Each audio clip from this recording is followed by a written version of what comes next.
하나님 말씀 로마서 2장 어제 앞부분만 했는데 로마서 2장 5절에서 11절까지 말씀 보십니다. 갈피를 이렇게 해놓으세요. 계속 로마서 하니까 책 갈피를 해놓으시면 찾기가 편하실 거예요. 로마서 5장 2장 5절에서 11절 저 같은 성경이라면 신약 성경 241면입니다. 2장 앞부분을 시작하면서 1장에는 이제 인사말이 있었고 그 다음에 하나님을 알지 못하는 그러니까 일반적인 사람들, 이방인들의 모습, 왜 이런 죄의 모습이 나타나는가 하는 것을 살펴보았습니다. 그러니까 이제 근본을 왜 그런가 하고 근본을 생각해 볼 때 이제 근본까지 내려가야죠. 저 밑바닥까지 내려가야죠. 그래서 우리가 단순히 착하게 살자 이런 결심만으로 왜 우리가 바르게 살 수 없고 구원받을 수 없는지를 우리가 알아야죠. 원인은 하나님을 떠난 거였단 말이에요. 그래서 하나님께로 오는 것, 예수 그리스도를 영접하는 것. 그러니까 하나님을 직접 만날 수 없으니 우리의 죄를 용서해 우리의 죄값을 치르기 위해서 하나님과 막힌 그래서 예수님을 중보라고 하는 것이 뭐냐면 하나님과 우리가 관계가 단절됐는데 우리 힘으로는 이것을 메꿀 수가 없어서 죄 지은 우리를 하나님과 연결해주는 그런 다리 통로가 바로 예수님이란 말이죠. 그러니까 오직 한 분 중보이신 예수님을 통해서 우리는 하나님을 만날 수 있고 또 하나님의 자녀가 되는 거란 말이죠. 그러니까 예수님을 영접하는 건 골로새서 1장 14절에 그분은 보이지 않는 하나님의 형상이란 말이죠. 예수님이 하나님의 형상이에요. 그냥 내가 마음으로 믿게 되는 게 아니라 그냥 마음으로 이렇다는 게 아니라 예수님을 영접하는 것. 내 삶에 나의 주, 나의 하나님, 나의 그리스도를 영접하는 것이 중요한 거예요.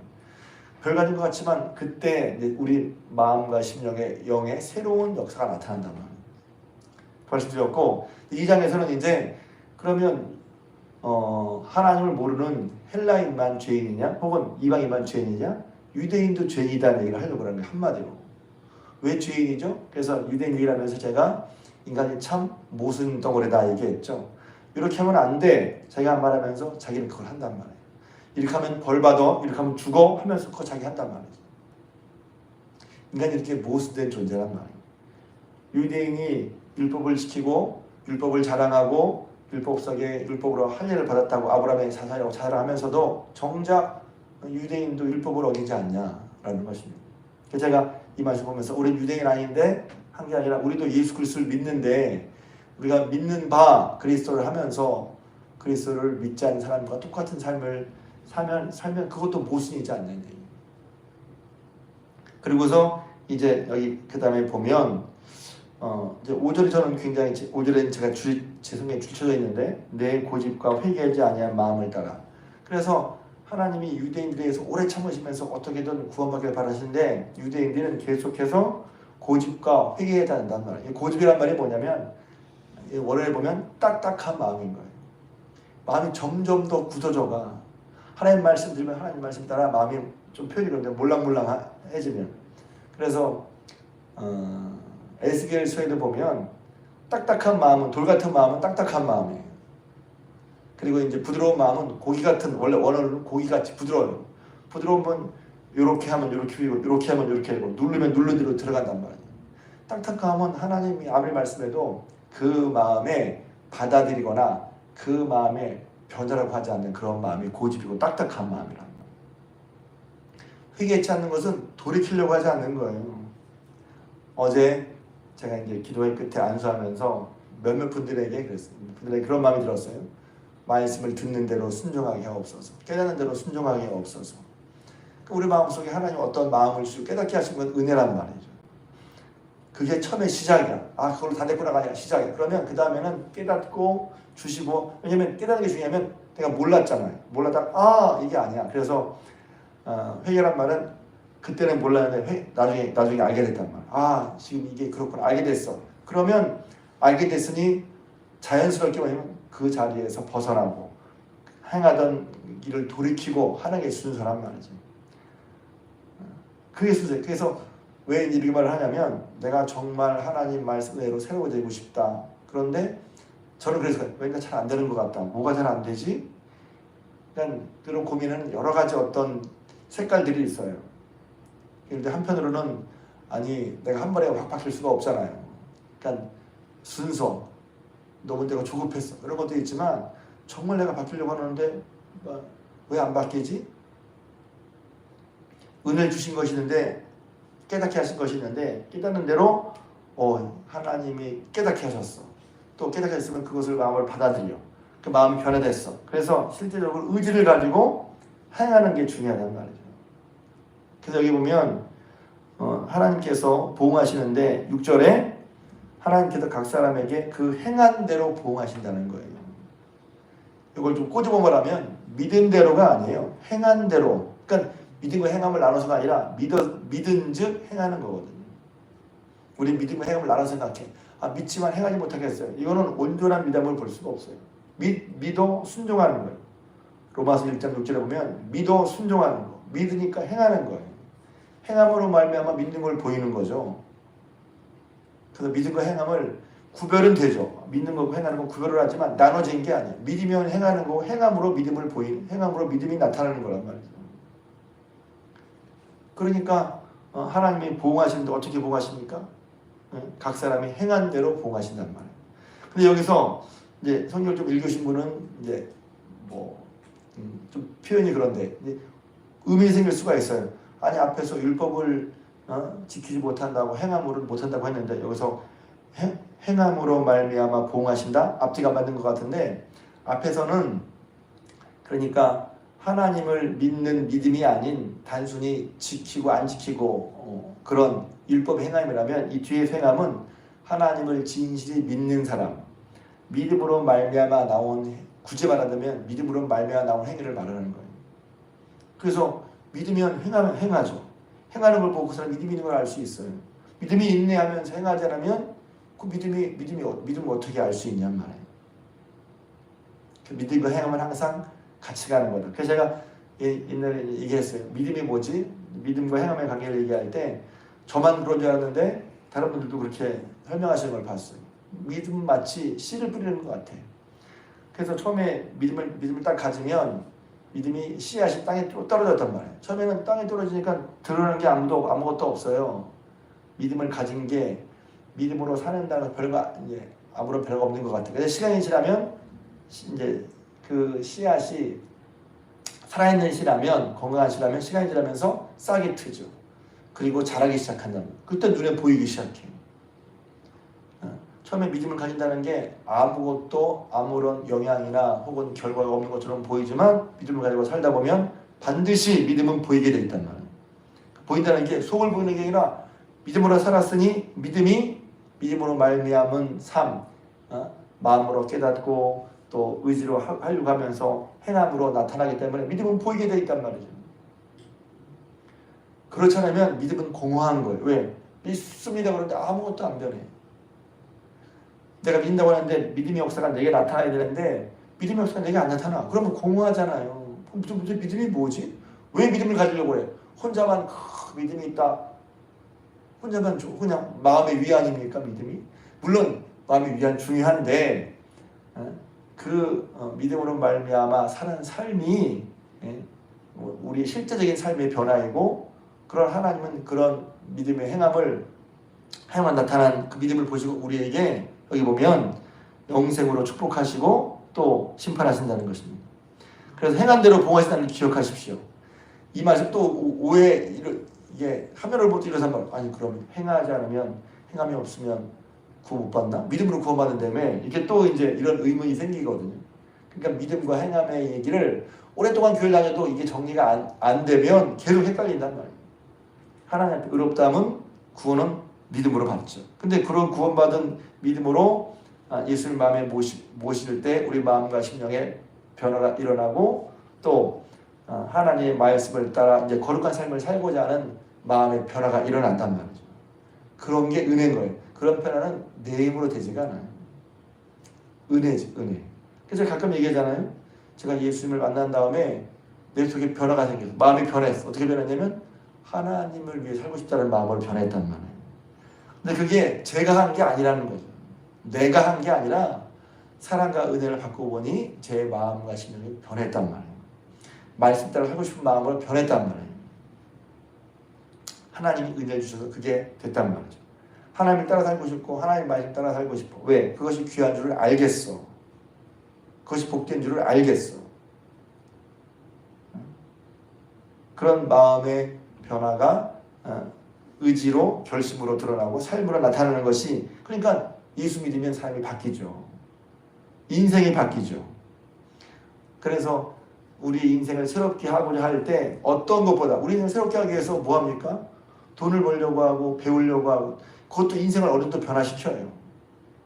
어제도 어떤 그 영상을 보니까 노년의 인생을 바꾸기 위해서 이거 꼭 필요하다 뭐 이런 여러 가지 얘기를 하더라고요. 그것도 중요하죠. 근데 근본적으로 우리의 삶을 바꾸는 건 예수를 만나는 거예요. 예수를 더 깊이 알아가는 거란 말이죠. 그러니까 여기 보면 그렇게 참된 믿음으로 이제 고집, 마음의 딱딱한 것을 벗어버리고 이제 돌이켜서, 그러니까 지금 오늘 말씀드리고 싶은 것은 우리가 하나님께서 우리에게 어떤 말씀 주실 때마다 우리가 그 말씀을 마음으로 받고 그때마다 우리의 마음을 부드럽게 해서 그 말 회개하고 그 말씀을 따라 사는 것이 은혜 받은 사람의 마땅한 모습이라고 하는 것입니다. 그럴 때 7절 참고 선을 행하여 영광과 존귀와 썩지 아니함을 구하는 자에게는 영생으로 하시고 그랬어요. 그런 주를 따라가는 삶을 살 때 제일 먼저 나온 게 뭐냐면 참고 선을 행하는 거예요. 선을 행한다는 것은 다시 한번 무슨 율법적인 인간의 행함이 아니라 인간의 믿음으로 하나님을 따라 하나님 말씀을 따라가는, 그러니까 믿음이 전제되어 있는, 그렇게 참고 선을 행하면서 무엇을 추구해 갑니까? 영광과 존귀와 썩지 아니함을, 영원한 것을 구하는 삶을 살아야 된다는 거예요. 우리의 삶의 방향, 썩을 거, 영광이 아니라 앞에 보면 하나님을 알지 못하는 사람들의 모습이잖아요. 정욕대로 살고 욕심을 따라 살고 그리고 상실한 마음대로 살고. 그런데 예수 믿는 사람은 달라요. 영광과 존귀와 썩지 아니할 것을 추구하면서 산다는 말이에요. 방향이 다르죠. 방향이 다르다는 거예요. 욕심을 따라 살고 정욕을 따라 살고 부끄러운 마음대로, 상실한 마음대로 따라 사는 게 아니라 다르잖아요. 영광과 존귀와 썩지 아니함을 추구하며 살아간단 말이에요. 나는 예수 믿으면서 무엇을 추구하며 살아가는지, 그러니까 계속 배워야죠. 예수 믿는데 사는 건 여전히 썩을 걸 추구하고 또 세상을 추구하고 또 부끄러운 거 욕심을 추구하고 산다? 다시 한번 예수 믿는 믿음을 돌이켜봐야죠. 그런 자에게는 영생으로 하나님께서 행한 대로 봉해 주시고, 또 8절에 보면 당을 지어 진리를 따르지 않냐고 불의를 따르는 자 그랬거든요. 당을 진다면 재밌어요. 왜? 죄는 혼자 하면 잘 못 져요. 같이 하면 죄를 져요. 당을 지어서 무리를 지어서 진리를 따르지 아니하고 불의를 따른다는 거예요. 혼자는 잘 하고 싶어, 혼자 하면 못해. 근데 둘만 되면 그때부터 죄 짓기 쉬워요. 같이 하는 거예요. 같이. 당을 지어서 불의를 진리를 따르지 않고 불의를 행하는 자에게, 다른 자에게 진노와 분노를 하신다는 거예요. 그러니까 이제 예수 그리스도를 헬라이나 유대인이나 다 죄인인데 어떻게 하냐면 하나님께서 귀를 주셨으니 그때마다 우리 마음속에 깨닫는 마음을 따라서 마음을 부드럽게 해서 따라가는 게 중요하고, 그렇게 주님을 따라간다는 것은 세상을 따라가는 것이 아니라 참고 선을 행하면서 영광과 존귀와 썩지 아니한 것을 추구하는 것이 우리 그리스도의 삶이라고 하는 것입니다. 그런 사람에게 하나님이 영생을 주시는데 악을 행하는 사람은 그렇지 않다는 거예요. 그런데 여기 악을 행하지 않는 사람에게는 뭐가 있냐면, 악을 행하는 사람에게 상황이 어떠냐면 환난과 곤고가 있다는 거예요. 그래서 우리 인생을 가장 괴롭게 하는 게 뭐지? 악을 행하는 거예요. 죄가, 우리는 다른 것이 내 인생의 문제라고 생각하잖아요. 내 인생의 문제는 죄가 문제인 거예요. 사실 깊이 보면 죄가 문제예요. 왜? 악을 행하는 사람의 영혼에는 환난과 곤고가 있다는 거예요. 환난은 뭐입니까? 고난이죠. 고난. 한마디로 말하면 고난인 거예요. 곤고는 뭐냐면 고난이 옴으로 말미암아 내 마음이 압박을 받는 거예요. 그러니까 마음이 안 편해. 환난은 고난이고 어려움이고, 곤고는 그것 때문에 내가 마음으로 느끼는 내 마음의 상태 눌려 있어. 늘 두려움에 빠져 있어. 그 곤고한 아니 환난 고난 같은 상황이 늘 내 마음을 이렇게 누르고 있단 말이야. 그러니까 잠을 자도 안 편해. 제가 뭐 잠을 자도 편해야 되는데 잠을 자도 안 편해. 왜? 곤고한 마음은 잠을 자도 편하잖아. 어디에도 이게 이런 상황이 있다 하면 곤고한 마음은 잠을 자든지 뭐라든지 이 마음을 어떻게 할 수 없는 거예요. 그래서 곤고함을 피하기 위해서 사람들은 쾌락을 좀 잠깐 잊어보려고. 그런데 잠깐 잊었지만 그것이 깨고 나면 여전히 곤고한 마음이 있으니 이걸 해결할 방법이 없단 말이에요. 제가 아는 어떤 목사님이 그런 얘기 해주더라고요. 그 목사님이 이제 장로교 목사님이 은퇴를 하고서 이제 다시 기회가 생겨서 한 15명 정도 함께 이제 공동체 교회를 하는데 그 나오는 분들은 다 영화 예술인들이라는 말이에요. 영화 예술인이라고 하더라고요. 그런데 그런 목사님들이 계셔. 근데 제가 아는 중에 유명한 정확히 기억 안 나는데 무슨 회사 사장 같은 사람이 있어. 영화상가. 기억이 안 나요. 한 달에 1,500만 원 번대요. 1,500만 원. 괜찮잖아요? 꿈이기. 야, 나도 1,500만 원 벌 수 있으면 얼마나 좋아. 그런데 목사님 상담을 하는데 사는 게 아무 재미가 없대. 우린 1,500만 원 벌면 월 다달에 들어오면 야, 살만 나겠다 싶잖아요. 그런데 도대체 뭘 해야 좋은지 늘 전전긍긍하고 사는 맛을 모른다고 상담한다. 그래서 여러 사람 얘기를 들어봐요. 그래서 저는 그렇게 못 받아봐서 야, 그럼 얼마나 좋지? 좋겠는데? 근데 그렇게 받아도 다른 사람 얘기를 통해서 추취하는 거죠. 그거 있으면 다 행복할 것 같아? 그런 거 있으면 야, 뭐 걱정하고 문제가 없겠다. 그런데 안 그래요. 사는 걸 몰라서 방황해서 맨날 목사님 한다. 목사님 제가 오늘 이런데요 하고 상담한다는 거예요. 우리 생각에 이것만 되면 문제 없겠다? 그게 아니라는 거지. 11절에 그렇게 참고 선을 행하는 자에게 하나님께서 영생을 주시고 그렇지 않은 자에게 곤고가 있으니 선을 행하는 사람에게는 결과적으로 영광과 존귀와 평강이 있을 것이라는 거예요. 할렐루야. 하나님의 말씀 따라 사는 사람의 영광과 존귀와 평강의 주님을 믿으시길 주님으로 축복합니다. 다 얻고 싶은 거죠. 사실은 영광스러운 거. 누가 참고 선을 행하여 주님을 따르는 자에게 선을 행하는 자에게 여기서 행하는 자에게 참고 여기서 선도 무슨 좋은 일이 아니라 결국 예수 그리스도를 믿음으로 따르는 걸 말하는 것이죠. 왜? 사람이 행위로서 하나님 의롭다고 얻을 수 없잖아요. 여기서 그러니까 믿음으로 행하는 삶을 말하는 것이죠. 그런 사람에게 영광과 존귀와 평강이 있겠다는 것입니다. 할렐루야. 그러니 말씀 따라 사는 삶이 영광과 존귀와 평강을 얻게 된 것을 믿으실 주님으로 축복합니다. 11절의 마지막으로 이렇게 행하는 자가 하나님에게 각 사람에게 행한 대로 각 사람에게라는 거예요. 각각 보응하신다. 하나님은 외모로 사람을 취하지 그것이 아니라 하나님은 행한 대로 갚으신다는 다시 한번 얘기하는 거예요. 저분은 뭐가 은혜를 받아 그렇지? 그 사람이 뭔가 행한 게 있어요. 행한 게 있어. 믿음의 삶을 사람을 위해서 중요한 것입니다. 왜? 우리 스스로 얻는 것보다 믿음의 삶을 살아갈 때 하나님께로부터 주어지는 영광과 존귀와 평강의 삶이 있다는 것입니다. 왜? 하나님께서 보응하신단 말이에요. 그러니까 일을 할 때 저 사람이 이렇게 해주겠지? 사람을 바라보지 말고 행한 대로 보응하시는 하나님 앞에서 행하는 게 보이지 않는 것을 보는 것처럼 행하는 거란 말이에요. 이거 하면 그 사람과 나 사람은 관계만 얘기하죠. 아니, 이렇게 했을 때 하나님이 이것에 대해서 보응해 주시는 것을 우리가 알 때 하나님 앞에 생각이 되는 거란 말이죠. 그게 하나님을 의식하고 살아가는 거잖아요. 그런데 하나님 없는 사람들은 하나님이 보응하는 것을 생각하지 않아. 하나님이 심판도 생각하지 않아.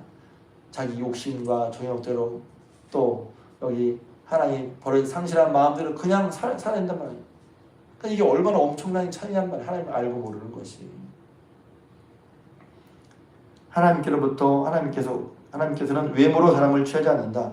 헬라인이나 유대인이나 똑같다는 거죠.